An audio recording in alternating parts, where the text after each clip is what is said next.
Introduction. What this book is. The book is designed as a user's manual for polyamory.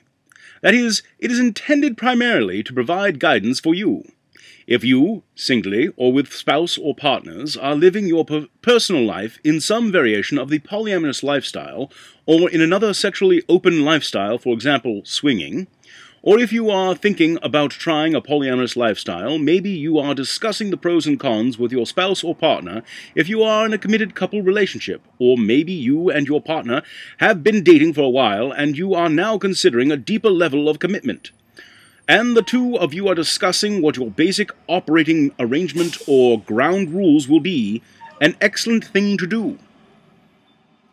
Or if you want to have some form of sexually open relationship while your partner does not, or vice versa. Or if you're just curious about polyamory and other alternate forms of sexual relations. For counseling professionals and healers. You who are a professional psychotherapist, relationship counselors, spiritual healers, or clergy hopefully will also benefit from this work, gaining insight, information, and referrals to other source material useful to you as your clients and parishioners come to you for guidance about issues in their polyamorous lives, or in the lives of those close to them.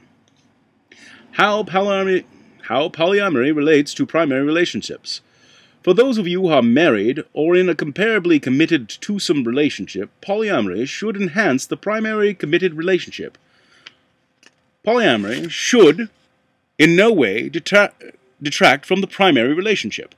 Thus, polyamory is in no way substitutes for the ongoing hard work that both partners in any couple must invest in building and maintaining their loving relationship, whether the couple is sexually open or closed, whether they have ongoing issues or not.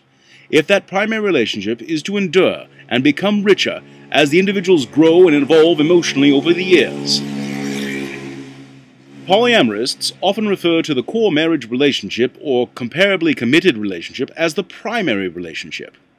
With other emotionally and sexually intimate, it's hard to say all this stuff in a moment. Intimate relationships being secondary. The word primary, of course, means that it comes first in importance. It takes priority over any other relationships. This fundamental theme will occur throughout the book. Polyamory can take many forms, including some in which all relationships are more or less on an equal footing, so that these involved do not feel it is appropriate to set one's relationship as primary, with the others relegated to a secondary ranking. This is a matter of preference for those involved.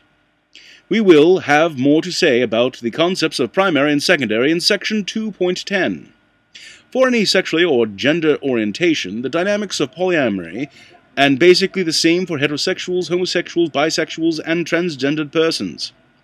So, whether your sexual or gender orientation, and whether you are single or in a male-female, gay, or lesbian partnership, or in a larger polyamorous family or network, the principles and suggestions in this book should be equally valid for you. From square one to the subtle details, even if you have only a hazy notion of what polyamory is, this book should be helpful to you in giving you the kind of basic information on which you can base your own choices about how to conduct these important and most personal aspects of your life.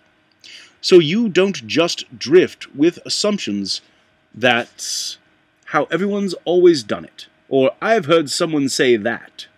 You do have more choices now than did earlier generations, and more freedom to choose your own relationship lifestyle that suits you best.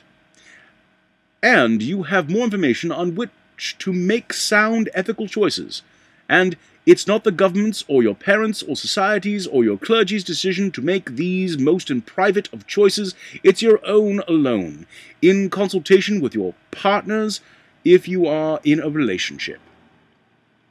Even if you are not interested in adopting a polyamorous lifestyle for yourself, odds are good that a relative, friend, or acquaintance of yours is polyamorous. Is that person just loose or unprincipled, or is there a solid ethical basis for this way of living and loving? This book will help you answer that question. But this book does not stop with the simple basics. It aims to provide information and guidance as to those who are solidly practicing polyamory and who inevitably sometimes run up against the new puzzle about how best to proceed. Is polyamory for you? This book does not urge polyamory on anyone. I have tried to remain scrupulously neutral on this question. The general consensus in the polyamory community at large is that polyamory is not for everyone. Polyamorists do not urge society to abandon the kinds of dynamic arrangements that have been the norm in our culture for those who want them. All we ask is the freedom to choose. So is polyamory a good relationship choice for you? For both of you.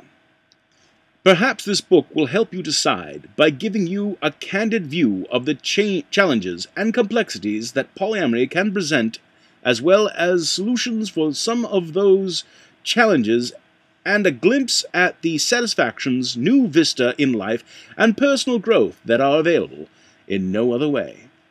Chapter 1. Address this question in more detail. I also cannot offer concrete instructions about how you can best live your life. No one can. The most I can hope to do is offer food for thought. Some ideas for you to consider, singularly or with partners, about how best to proceed, how to read and use this book. As a manual or user guide for polyamory, this book is designed for you so you can refer to the specific segments as the need arises in your life. With this in mind, this book is divided not only into chapters, each covering a broad topic area, but also into numbered sections within each chapter. Each chapter starts with a list of the sections in the chapter with the title of each section.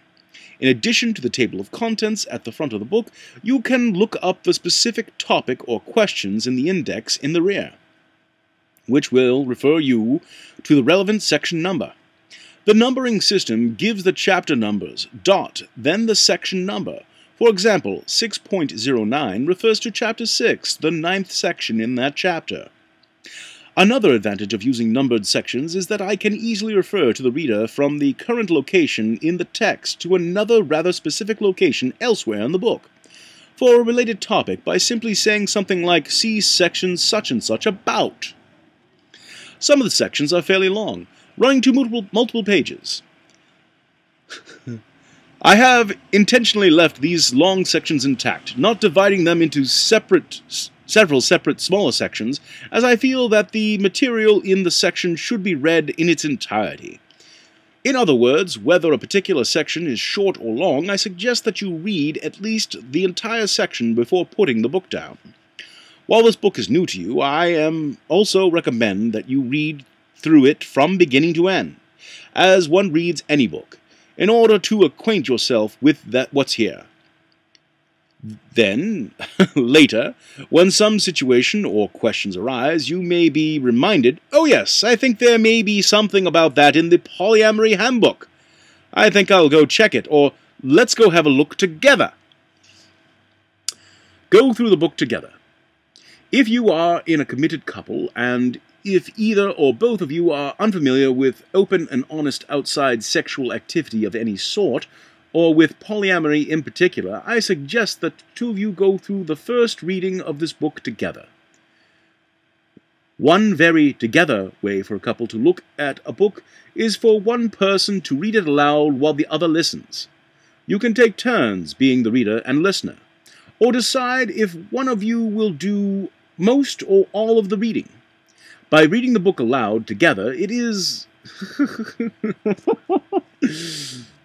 By reading the book aloud together in this way, the two of you can stop together at any point so you can discuss the point being presented. Special terms.